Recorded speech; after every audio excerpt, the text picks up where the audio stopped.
Hi everyone, it's Gail. I am here today to do my coffee dyeing video. I've had more requests for this than any other video. I hope my camera angle is going to be good. You would laugh if you could see it. It's like on the cupboard, on two of the bar stools. Yeah. So hopefully this will work. I am going to try and do everything that I want to share with you. Maybe not in this one video. We'll see if we have to do parts if something happens. But in this session, I wanted to show you everything that you've asked for, if possible. So we're going to start at the beginning. Like most other people, I use instant coffee. I just use the cheapest brand at Walmart. And I have a little jar that I've saved that this is coffee from my last coffee dyeing session. You know, waste not, want not. So I keep using it. You'll be able to tell if it gets funky. Some people put rubbing alcohol in their coffee to keep it from turning yucky, but I have to tell you, I've tried that and it makes it sticky. It makes your paper sticky, so I don't care for it. So what I do is I pour in whatever coffee I have left, and then I find for this baking pan that I get the color that I want with a cap full of, I'm just going to turn on the hot water here and get that going. I do a cap full of the instant coffee, and that gives me the color that I want. So I just dump that in, and I just use hot tap water, and we'll get it all stirred up here. I'm going to be moving in and out of camera, but I could not figure out a way around that. So I may run around every once in a while and check and see if everything's in frame and everything's going okay. So I'm just going to put this under the tap here and fill it up.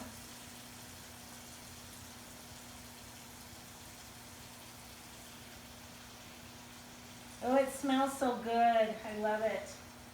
I don't drink coffee much, but I always want to when I'm coffee dyeing. So I just filled up my pan. And then I'm just going to give it a little stir to mix those crystals in. And so some of the things, probably the most requested one is how I get the marks that I get on my papers. So we'll go over that. I have some fabric here that I want to dye. I have some ribbon I want to dye. I prefer to do fabric and ribbon in the summertime and do it outside, but you know, I've still got 2 feet of snow in my backyard. So the sun is coming and going, and we get a lot of sun here where I live, and so if the temperature goes up, we might have a little melting, which would be awesome. Okay, so that's probably good. So we have our coffee ready. That's a good thing. So I think what I'm going to show you first, because this was also requested, was how do I dye my digital kit prints. I've got a digital kit here that is, it's a Sue Olson digital kit, and it's for these little notebook papers, and you cut them out and put them together and make a little notebook. So I wanted to do one of those, so I thought I would go ahead and show you that. I'm going to move the coffee over just because I think this is just to catch the drips. I think I'll be more in frame if I do it here. So all I do for the prints is these are on just 20-pound just printer paper, nothing special.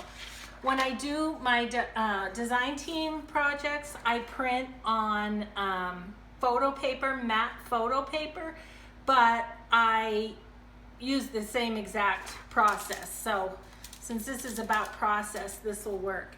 So all I do is paint the back. And I try not to go too heavy. I just try and give it a good coating. And these I don't bake in the oven. I just will set this aside and let it dry over on the cupboard here. So that's it. That's all I do with my digital prints. I just paint them. And so there's that. That one's done. That little demo's done. Okay. So let's move on then. This might go quicker than I thought. So let's move on to what I usually do is my laces and fabrics first, just because they take longer to dry. So hoping I'm back in camera. I'm just going to check real quick, and then I won't have to do that again, just to make sure. Yep, I have to climb to look at my camera. Oh goodness. Okay, so let's just do a piece of fabric and a lace, and I'll just show you what I do. I just got these little remnants from a friend and thought they would look awesome coffee dyed. I think I'm going to even leave the little tails, just because those will be good snippets. So usually I wear gloves for this part. I didn't want to mess with taking them on and off, and when I'm doing I used to always wear gloves, but I found, yeah, my hands are stained for a day or two, but it goes away. So all I do is dip it, and I'm going to just kind of wring it, and I'm actually going to leave this in its wrung sort of state and set it over on a piece of parchment paper on the cupboard, because if you leave it like this, you're going to have some dark staining in the, where it's wrinkled, and I love that. So that's what I'm going to do with this one. And of course, if you don't want those dark spots, then you just spread it out. And when I'm doing it outside, I just hang my fabric over the back of a lawn chair is what I do. So I got these from Hobby Lobby on the clearance, and it's white, so I thought I would just go ahead and coffee stain it up. And so that'll be kind of a fun one, I think. And then we have one more experiment with fabric. So again, I just get it so that all the pieces have been in the coffee, and I don't leave it for any amount of time or anything like that. I just make sure it's all gotten wet, and then I just wring it out. And I have 2 rolls, so I think maybe what I'll do is leave one kind of crunched up like this and see how it turns out, and then the other one I'll spread out. So then my other experiment is this is that ruffle elastic. I didn't know what that would do coffee dyed, but I had 2 packages of it, so I'm leaving the one white, and I'm gonna just experiment with this and see what it does coffee dyed. Like, I don't know if it will affect the elastic properties or not, but I'm just gonna try it and see what happens. Ooh, that's a neat color, and the edges are really cool, the ruffles. Yeah, that's what's kind of fun about coffee dyeing too, is sometimes you just don't know what you're gonna get. So okay, so there's that one. So that's all I do with lace. So then those are just set aside, and they'll just dry while I'm doing the rest of my thing over here. So the next thing I wanted to talk about is kind of the mark making on the paper. I've had a lot of questions, especially about my dark marks on my paper. So hopefully I can do this in camera so you can see. So I wanted to show you, so there's this one that has the little diamonds, and it's all about the pan. That's what I have found anyway. So I'll show you the pan that I use to get those marks. Is this little, I don't know what it's for. It's probably for barbecue, I don't know. But my friend gave it to me. She got it at the dollar store.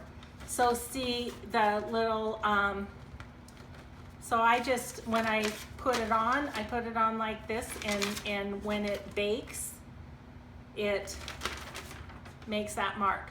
So, so there's that one. I don't know if I said, but I do my ovens at 295, and there was, you know, when I very first started doing journals, there was some YouTuber that I watched, and that's what they said, and it's worked great for me. So, and I am lucky enough to have, I have my big oven, which has 3 shelves, and then I have a wall oven that has 2 shelves. So I can really crank out a lot of paper, so it's great. Okay, so another mark. So let me show you this one. So this one is kind of the circles. And this pan, I know was for barbecue, and I found this at a garage sale. So I think what I'm saying here is experiment with your pans. If your pans have some sort of marking on them, they're gonna mark your paper. And it's cool because these, this and the one I showed you before, they dry really quick because they have, you know, the air circulating. So that's kind of an extra plus. Okay, I'm gonna put that over here. And then this is the one that I get all the questions about. This is the, people have said dark marks, crosses, whatever. And I do love this paper. So this again was a garage sale find, and I actually got it when I was doing craft shows to hang earrings off of. But this is the pan. Or it's not even a pan. I don't even know what it is. I guess it's a rack for barbecuing or something. I don't know. But it makes those patterns. So just kind of look at what you have around the house, or when you're garage sailing or thrift store shopping, look for interesting patterns on your pans, and you know, you may come up with something that's, so anyway, I will show you in a minute how, I'll do a batch of all of them and show you how I kind of use the pans. Then this is just the broiling pan. It's the top to this pan. And if you coffee dye on it like this, you're gonna get little marks. And I have done that, but I need more plain paper. And so what I do for my plain paper, which looks like this, pretty much, you know, I like the dark puddling that my paper does, and how I achieve that is just with parchment paper. So for my plain papers like that, I just use a cookie sheet. That is my coffee dye cookie sheet, and I put parchment over. I use this time after time after time. Eventually it'll get gross enough that I'll change it out, but you know, I can use it time after time, and I like it once it gets, so here's one that's only been used a time or two. So I think some of that old coffee adds to the patterns on it.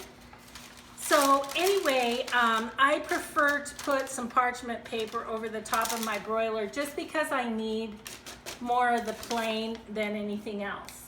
So that is that. So that's the marks, other than getting doily imprints, and I'll show you that as we get to the scrapbook paper. Okay, one other thing in my pile of show and tells here that I wanted to show you is this. So I use a lot of composition notebook paper also, and this is one that I've been tearing off of. I've got a single sheet here, but you can take those apart. They're just sewn in, and you can take them apart and use them in your signatures. So that's a composition notebook. This one I did, and I loved it so much I couldn't take it apart. So this is one that I coffee dyed, and I love it just how it is. So I don't know, I'll probably use it for something. I have some others of these that I use to record different techniques and different things, but oh, the paper's so yummy. So I wanted to tell you that now, because what I do with those is, as I'm waiting for a batch of my paper to dry in the oven, I will just take, let's get some paper towel. We'll just do it here. I take some paper towel, and I just, while I'm waiting for my other things to bake, I'll just go through, and again, it's just painting the pages. Nothing neat about it at all. And then what I do is I just do the one side like this, because then I can just put this one down on it, and the other side will pick up the coffee too. And so I just keep going back and forth doing that. And another little hint on this is I do, 4 or 5 pages in the front, and then I turn it over and do 4 or 5 pages in the back, because otherwise it just gets, I don't know, it gets all warped and weird if you do just one side at a time. So then I'll just do however many pages on this side, and then in the summer I set it out on a table on my deck, and the wind will blow and it'll flip the pages and dry it and stuff, but I've dried them in my craft room before too, and that works just fine too. So I just kind of wanted to show you that, and that's kind of something that if I'm dyeing something that's thick, for instance file folders, it takes longer to bake and I get bored just waiting, so so this is what I do in between. So wanted to show you that. Gosh, we're doing good. We're getting through a whole bunch of stuff here, guys. Okay, so I'm just gonna clear myself a little bit of space here. Okay, so I have my disgusting coffee dyeing hot mitt. And I think what we'll do is just do a couple of the marked papers, because they actually dry so fast. So because this one was the one that everybody wanted to know about, I will do this one. Another little tip is, these are pretty good surfaces that I work on. So I always have little things like Rolodex cards and guest checks and envelopes and tags, sacks, index cards, and I always have those to kind of fill in the spaces, because you might as well use all your surface and cook, and make the most of your cooking time, I guess is what I'm saying. So okay, so I have just some white copy paper that I'm going to use. I wanted to show you this too though.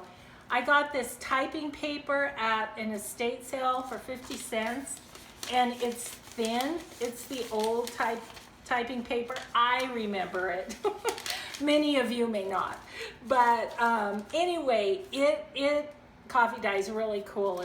It's thin, and so it's super crunchy. So all I do, and I will tell you my disclaimer, I make a mess of my stovetop. So coffee dyeing day is also stovetop cleaning day. After I get done, I do that. So I just dip my paper, you know, no big deal, just dip it and lay it down. I'm gonna dip a guest check and lay it down too. And we'll pop this over here in the wall oven, and we'll do these two too because they do dry quickly also. And then we'll do a couple different things with the other oven so that you can see. So okay, so there's that one. How about a tag maybe on the bottom of there? I don't stack. I know some people stack their paper. I have not had great luck with that. I don't know, I end up tearing it, and so I gave up on that. If anybody has a great solution for that, let me know, because it just doesn't work very well for me. Now, Mrs. Coggs, I recently watched her tea dyeing, and she stacks papers in the solution, and then once she's done with that, getting it all full, then she starts pulling them out and baking them. So I don't know, I haven't tried that, but this works for me, so you know, it's just fine. Actually, I can fit 2 envelopes on there, can't I? So when you're doing envelopes, you have to be careful to put the sticky side up, because if it's on your paper, you know, it's gonna stick. So okay, we'll pop those in the oven, and then while those are baking, we'll just do some other things here. So let's talk about scrapbook paper. So these 2 scrapbook papers, this one I just did a normal coffee dye on. This one I had, I was doing, I think it was index cards, the regular size, and I just covered the whole back with them, and it gave kind of a neat pattern. I don't know if you're gonna be able to see that on camera or not, but anyway, so that was kind of cool. So I have some paper here that I want to dye, and so this is just plain old scrapbook paper. I love the thinner for coffee dyeing. You can do the cardstock too. It just warps a little.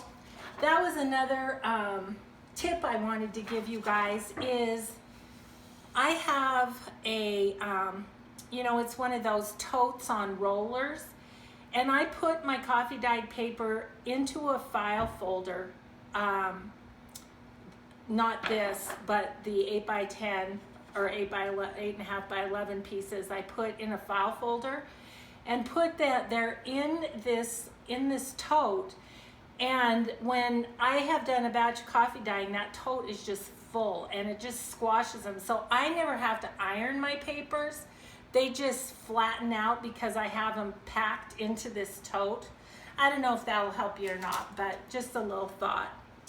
Then on the decorative paper, once again, I just dip it, and I put it pattern side down, because the puddling and the marks and stuff will then be on the top. So let's see, what do we want to put? How about we do, I got a couple of sacks from an order I did on Etsy, so I just kind of fold the sacks in half and do this, because otherwise they take forever to cook. So get a little of the coffee out of them. So I'll put that there. We'll put this in the oven that's right by us. And then let's do one here. Ooh, that's a pretty one, pretty pink. Let's do this one, and let's do some doilies on them. Okay, so just plop that on there. And then the doilies, I try to get just one thickness. That doesn't always work, but it doesn't matter because once you soak it and then put it on your paper, it's going to, I'm gonna go kitty corner with that. It's going to separate itself. Sorry, lost my train of thought there. So, and we'll just get a little bit of that out. Okay. And then next, just for fun, so as you can see, I can do 5 pans at a time. And on those cookie sheets and these, I can do 2 8.5 by 11s at a time. So it's awesome. I get through quite a bit of coffee dyeing. I wanted to do some dictionary pages, so I thought I'd just fill this one up with dictionary pages. And you can see my parchment paper is a bit bigger than my pan, and that's because I have a little more real estate, and it works just fine in my oven. So I figure, why not? Let's see. How about we just do an index card? Okay, so I'm going to get those in this oven, and then I think, you guys, I think that the ones in my other oven are probably ready to be taken out. So that's good timing. Oh. So, all right, let's see how we do here.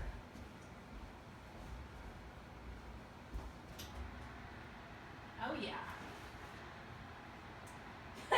You guys, when I'm coffee dyeing, it fogs up my glasses when I open the oven. Kind of cracks me up. So we'll show you these two. The other one's still a little bit wet. So this one, hopefully this is in frame, is the dots. And so see, it just turns out with dots on that side and kind of a fun dotted marking on that side. And here's the tag, once again, with the dots. Yeah, so there's those two.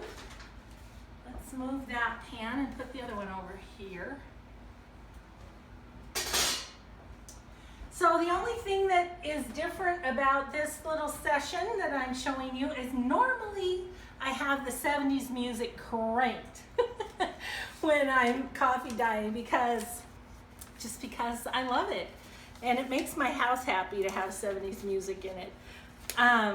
So this one is the diamonds, and it's still a little wet over here because the envelopes were sitting on it, but that doesn't bother me. I'll just, I usually have a spot where I put papers that aren't quite dry until they dry, and I can stack them up with others. So there's the envelope. It ended up with that on it too. This one's kind of cool. Look at that. So a lot of this mark making with coffee dyeing is about experimenting and just seeing what happens, you know? Okay, let's see if we can get our black mark one out of here now. Yep, nice and dry. Okay, so here is this one, and again, I can't tell you really. I think it's the makeup of whatever steel is in that pan that makes those black marks. But I do love them, and from your feedback, you guys do too. So here's the guest check. I don't know, maybe I should make up a bunch of these and sell them in my Etsy since you guys are such fans. Well, let me know in the comments if you think that's an idea.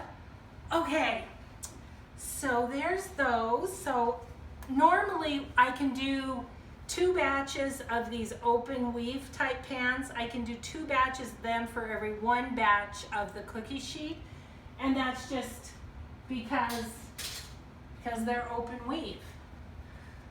So let's see. how we're doing in here. Yeah, it's that's gonna take a little longer to dry. I'm just gonna show you this. See how that's puddling there? That's gonna leave a darker streak. And sometimes if it's taking too long, what I'll do is just, this is dry, the index card is dry, but sometimes I'll just flip it over like this, and then it'll dry maybe a little quicker. So put that in.